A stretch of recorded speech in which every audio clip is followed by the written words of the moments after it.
Good morning. Welcome to the Eastman Financial Report. I'm Dan Eastman, your host, and today is Monday, February 16th, 2026. Thank you so much for tuning in. As always, we appreciate your viewership here at the Eastman Financial Report, where we broadcast live Monday through Friday from 11:30 to 12 Central Time from that great metropolis of the city of Milwaukee, Wisconsin. And of course, broadcasting on the mighty Cobalt microphone as always. Anyway, we appreciate your viewership, not only here, but at all throughout the day at all of the great programming you see at worldviewtube.com and here at Worldview Radio. As you know, we are a Christian broadcasting network, and we bring to that great marketplace of ideas the news and information of the day from a Christian perspective. That's our ministry, our mission, our passion, our goal. That's what we do on a weekly basis, and we do it all every day, Monday through Friday. And of course, this is why you're tuning in right now to watch good, solid Christian broadcasting. If you'd like to help us in this ministry, you can do that by going to worldviewfoundation.com and making a donation. As you know, we don't sell advertising in blocks of time like the big guys do. Rather, we partner with companies that we know and trust to do business with us, and that's an important way that we distinguish ourselves in the marketplace of ideas. We're not just a platform that you can purchase blocks of advertising time, nor are we beholden to our advertisers. And that's what gives us the broadcast freedom that makes a difference. And that's why when we're broadcasting our Christian message into that global marketplace of ideas, you know that this is from our opinion and our thought. And this is why our ministry is so very important. So if you'd like to help us in that, you can do that by going to worldviewfoundation.com and making a donation. You can sign up for a one-time donation, or you can sign up on a monthly basis, and that helps to better flatten our revenue curve so that we can better match costs to revenues and keep our content free of charge. Very important for us to continue doing that. Of course, you can also do business with the vendors you see advertising throughout the day on our network. Please know that when you do that, you're dealing with some trusted individuals and companies. And when you buy their goods and services, a small portion of the proceeds comes back to us in the form of a commission. And that also helps us continue our ministry. As you know, you're not paying a paywall or a subscription to watch this program or any program on our network. This information is freely given and brought to the marketplace. And whether you make a donation or you do business with the vendors, you're helping us in that effort, because a small portion of the proceeds will come back to us in the form of a commission, and that really helps us continue. There's a third thing you can do today that would make a big difference, not only for you, but for us as well. You can subscribe to worldviewtube.com/vault. If you go to worldviewtube.com/vault, you can subscribe to our Vault product. Now, there's a little paywall involved with that, but the Vault product is a capture or an encapsulation of Brandon Howe's ministry. This goes back to 2006, and as you know, he's written 15 books, and most of those are digitized now. He's had events and conferences and seminars throughout the country, and all of that information is digital, and it lives inside the Vault. So if you are interested in having real-time on-demand access to that content, it's very spiritually uplifting. It's part of a bigger Christian family of believers. If you'd like access to that, you can do that by subscribing to the Vault, and that very much helps us in this network as well. But keep in mind, we all know people who are struggling in life with different challenges, and think about not only acquiring a subscription to the Vault for yourself, which will help you in those times when you're struggling in your faith or you're struggling spiritually. You can go into the Vault 24/7 on demand, some great Christian content, but you can also give that as a gift to somebody else. And this is important because we all know people who from time to time are struggling, and what a wonderful gift to give a subscription to the Vault, because they too can go in and see some amazing Christian content. So it's a really, really neat gift to do. So, all right, so that's how you help us out. You can make a donation. You do business with the vendors you see advertising throughout the day on our network, and subscribe to the Vault. And that would really appreciate it, because it keeps our ministry alive and fresh. And you know, when you look out over the horizon and you see how media has expanded in this country and globally, you realize that we're in a period of democracy democratization of information. And that's the beautiful thing that technology brings to the masses. It allows just about anyone with a microphone and a camera to be able to do a podcast or a program or a TV show and get your thoughts and opinions into that marketplace of ideas. So the marketplace becomes more and more robust as different alternatives, opinions are heard. And that's why it's important we continue to stimulate this marketplace. And that's why as that marketplace grows, we want our Christian perspective in the marketplace as well, because as the voices continue to grow and drown each other out, we want the Christian message to come forth in all of its beauty and glory. And that's what we do. And that's why helping us out makes such a difference. Well, let's talk about the financial news today. And of course, today is President's Day. It used to be George Washington's birthday, but we're getting a little far beyond George Washington, sadly.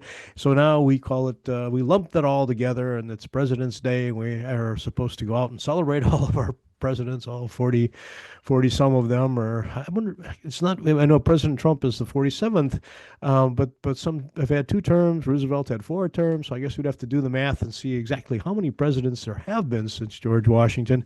But the point is, today is the day we all go out and celebrate. Now, most of us are behind the desk working today or wherever we work, but at least the banks are closed, and of course there's no mail because the post office is busy celebrating the presidents as well. But it's kind of an interesting thing. We look at how February shakes out, and nothing worse than not having, in the business environment, is to not having your business mail and not being able to make deposits or withdrawals at your bank. But we're busy celebrating. So it is, and of course the stock markets are closed as well. And that's maybe a little bit of a respite from what has been a pretty wild ride. So that's a good thing. We're here we are, and it's President's Day, and the markets are closed, and the post office is closed, and the banks are closed. More importantly, or at least more globally relevant, is this is the beginning of the Chinese New Year celebration. The Chinese have been on a lunar calendar for millennia, and this is a big deal in China. So if you do business with people in China, you realize that they go into about a 10-day period of time where everything sort of shuts down, and they in fact are celebrating the Chinese New Year, and it's quite a festive occasion. It's the big blast in China, and I remember teaching at the college, and so many of my Chinese students were here studying in the United States, and of course, were probably homesick and a little lonely. So this time of the year was sort of a wonderful opportunity for us to minister to these students by celebrating the Chinese New Year with a Lutheran college spin, and it was a lot of fun because it's wonderful to be able to experience different cultures and to share cultures as well. But the point is, from an economic perspective, if you're doing business in China, and of course I have had opportunity to do business in China from time to time, you know that you need to plan your time around the Chinese New Year, because everybody over there is just shut down and having a great old time, and you're waiting for supply chain or dealing with supply chain or whatever economics and business you're up to. It does cause a little bit of a disruption in commerce. So of course, if you've been doing this for any period of time, you know, you just compensate accordingly and make it work. So we wish everyone in China a Happy New Year, and that was a very fascinating discussion. Another thing I've noticed, as I've mentioned in the past, I do quite a bit of dialogue more and more lately on the X platform, especially in the realm of economics, because there are certain issues that I bring up on this program. Of course, the $38.5 trillion in national debt, and the $2.5 trillion in annual deficit, which in my opinion is very, very much a national security issue. It's becoming a bigger and bigger problem that the United States of America more and more will have to adjust foreign policy and even domestic policy to compensate for the fact that it has this massive debt on the balance sheet, a massive deficit, and it is putting tremendous pressure on our tax base, our revenue base, which is primarily income tax and tariffs and federal revenues coming in. We know that's about $5 trillion And of course, Congress continues to spend about $7 to $7.5 trillion, leaving that $2 to $2.5 trillion deficit. And that's a big part of the problem that we have in the United States as Congress continues to spend vastly more money than this economy can generate in taxes and revenues. We put ourselves more and more at risk from a national security perspective. And this is starting to manifest. So one of the dialogues that I was engaged in is, of course, we watched the Chinese holdings of U.S. Treasury debt. And I talked about this, I think, 2 weeks ago. The Chinese government told its banks to start backing away from holding U.S. Treasury debt. And of course, it wasn't the Chinese government. It was the Chinese government telling the banks. But as we live in a free society that has an independent banking system, or at least some people believe it's independent, we don't think about the federal government of the United States telling American banks what to hold in their reserves. Now, we do tell them how much their reserves should be, and we look at their solvency, of course, to keep the banking system solvent, which is first and foremost the job of the Federal Reserve, the lender of last resort. But the federal government doesn't order our banks to sell French bonds or German bonds or whatever they're holding in the Treasury. They'll do that. But in the Chinese system, they do, because the Chinese system is a unified government system. From the very top, the Chinese Communist Party runs the country, and everything is integrated under that party. So when the party leadership decides that what they'd like to do is to cause some indigestion, let's say, at the United States Treasury, instead of dumping the holdings that the Chinese government itself holds, which would be sort of a hostile act. It would probably raise the eyebrows of those in the State Department. No, they merely tell their banks, which they control absolutely. You don't run a bank in China unless the Communist Party wants you to run a bank. And they tell the banks to do it, so the banks start trickling out the bonds. And of course, that's less of a hostile act. And of course, then it becomes more of a financial act between banks adjusting or changing their portfolio holdings, their reserve portfolio holdings. So we saw that happening. And of course, the dialogue back and forth is when you look at the number of bonds held by China, which is the government and the banking system and their version of insurance companies and everything. Effectively, what you see is that there is less and less demand for U.S. debt. And of course, the Chinese party says that there's risk. You see, it's risky. And maybe it is. Maybe it's certainly when you have $38.5 trillion in debt floating about, there's an element of risk there. So the point is, as the Chinese are balancing their portfolio downward, they're putting pressure on the federal system. And of course, the dialogue back and forth is, well, look, the Chinese banks have dumped all of these bonds and nothing happened. The world didn't end. The economy didn't crater. But the issue is you have to look at the balance sheet of the Federal Reserve. And that's why the open market activities of the Federal Reserve Bank in downtown Manhattan with the open trading desk, what you need to be thinking about is, and this is my postulate, is if the Chinese are reducing their holdings in U.S. debt, if the market, the general global market for U.S. debt can absorb those bonds at prevailing interest rates, then it's no problem. It's just a reshuffling. Sell some of these, buy some of those, buy gold with the money, whatever. They're moving it around, and it doesn't move the market. And that's the sign of a robust liquid market. And of course, we know from comments from the Federal Reserve that the U.S. debt market is the largest and most liquid market in the world. So the question is, can you sell with an organized trading program bonds into that market to lower your portfolio risk and not rattle the market and rattle the interest rates? If the answer is yes, then that's how Adam Smith classical market system works, and the system works as predicted by Adam Smith and conservative economists ever since, and there's no problem. But if we look at the Federal Reserve balance sheet and we see that their act of quantitative easing, which means that they're in the marketplace buying bonds, as the Chinese are selling bonds, the Federal Reserve is buying bonds with newly printed money, and they're in that marketplace absorbing the bonds to keep the bond tranche, let's say to their 10-year bonds. Their policy is to keep the 10-year at about 4.2%. Well, if the Chinese are selling into that market, and then there's an excess supply, high. So then, of course, price goes down and interest rates go up because it's an inverse relationship between the bond value and the interest rate.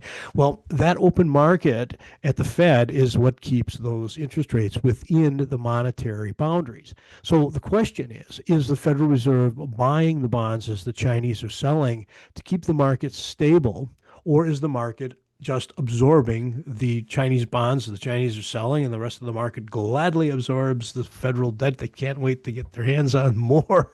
We'll see. And that's the issue. You have to be able to watch both sides. And that's the whole purpose of the Eastman Financial Report, is to think beyond the headlines and start thinking critically about what am I seeing and what exactly is happening, and then to better understand it so you can make better economic decisions.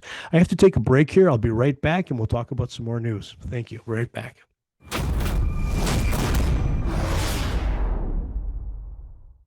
Hello, I'm Brandon House. Would you like to gain access to over 20 years of my radio shows, TV shows, my books? I've written 15 books, and most of those books are ebooks now, and we have conference DVDs, conferences where we filmed our conferences at the Ozarks, literally starting 20 years ago.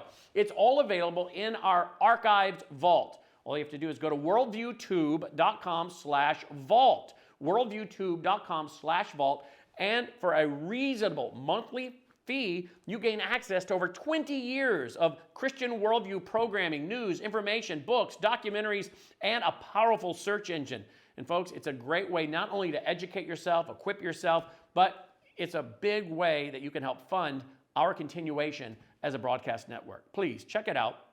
worldviewtube.com/vault, worldviewtube.com/vault, and help us continue pushing out a Christian worldview.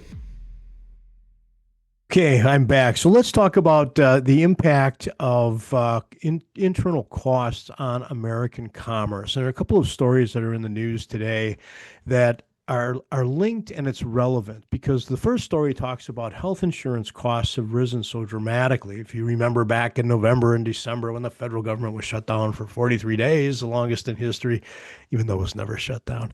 But the point is that was a big deal, that they were looking for a subsidy to keep the Obamacare premiums low enough so that people could afford them. And that meant giving subsidies to the insurance companies. So when the states, and this is very, very important, just think about this. I talk about this all the time. It's important. It's important. This will be on the final exam, kids. The states set the insurance premiums, okay? And then the insurance companies take that insurance premium and then they offer their Obamacare policies into that marketplace in that state.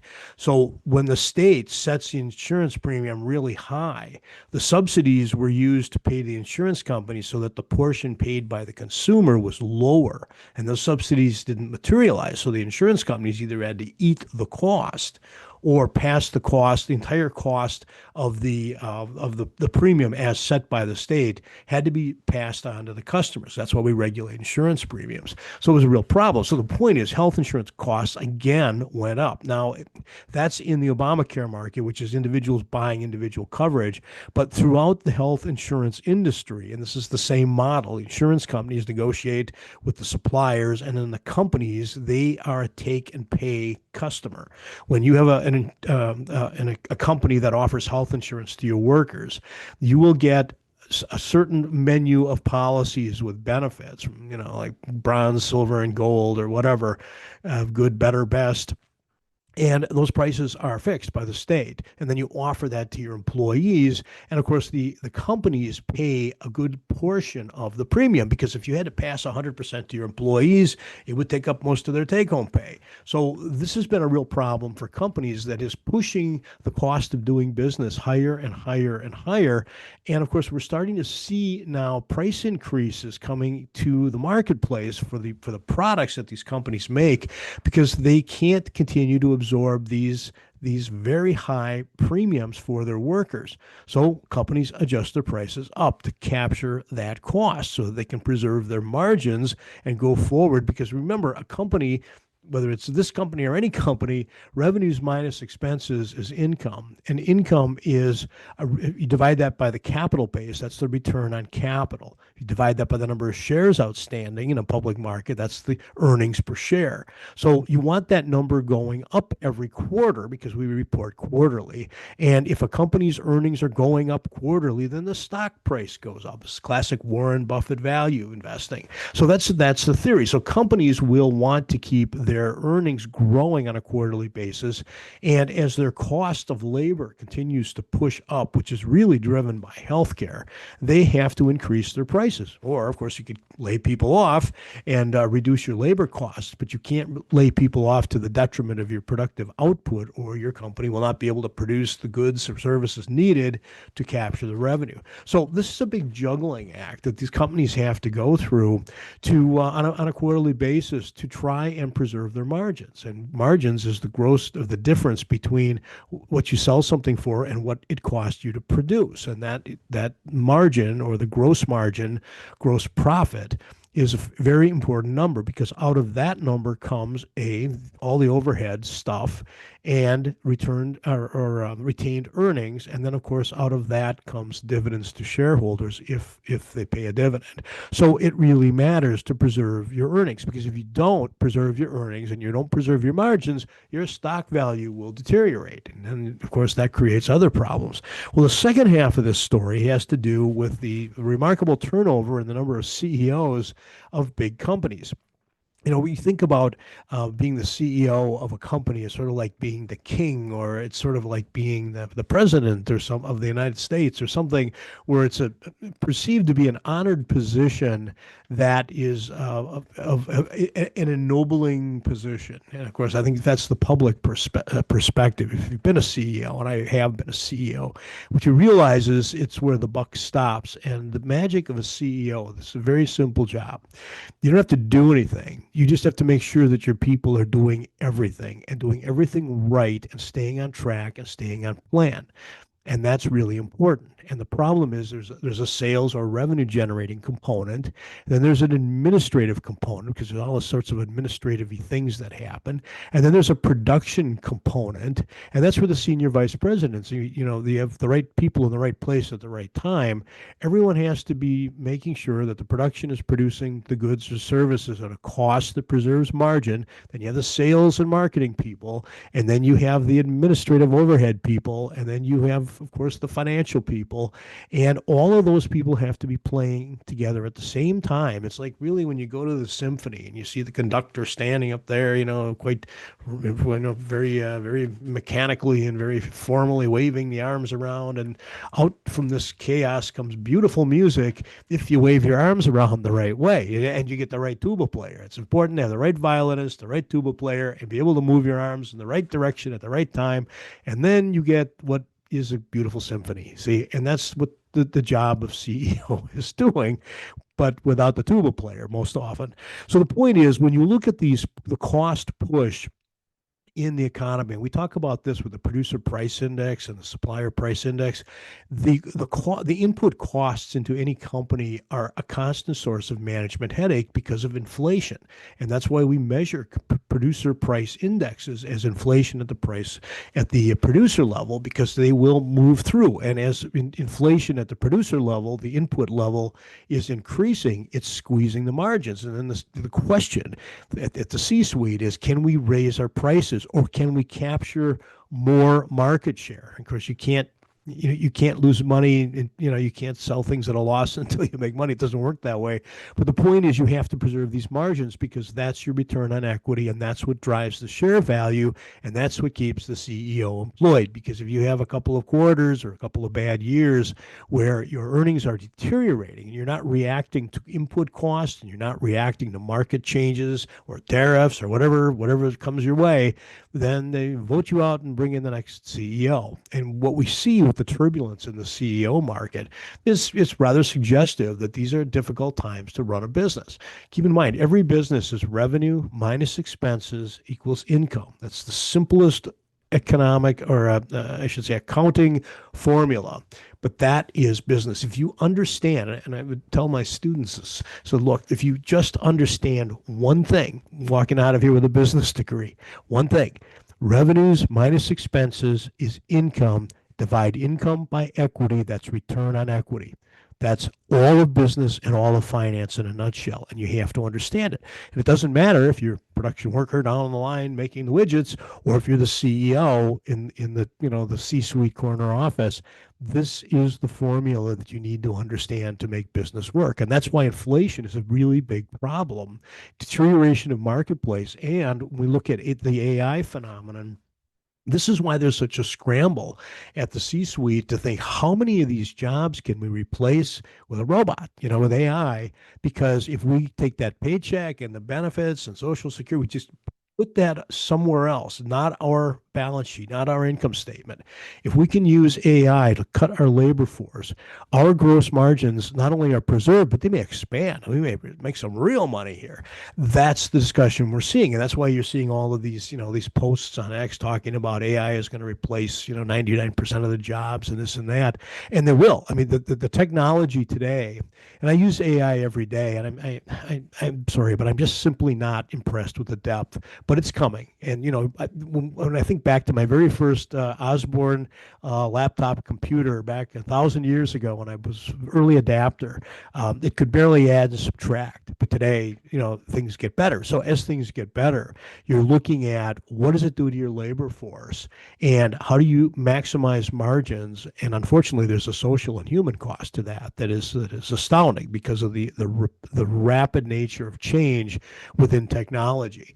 And this is why I think a lot of CEOs are really wrestling with old school MBA kind of thinking in an era where that may not be relevant at all. So how do you find the CEO of the future when the future is being reinvented every 2 or 3 days or weeks or months? It's an interesting time. And that's why I think corporate leadership and university leadership and even probably governmental leadership, although the government is so hopelessly broken, it's probably irrelevant. But the point is, in the real world, the free world, the market world, the ability to adapt to these changing conditions and capitalize on them and maximize the opportunity to lower costs while capturing more revenue is the name of the game. That's what drives the value of the company. That's what drives these positions. So we'll see how these CEOs adapt.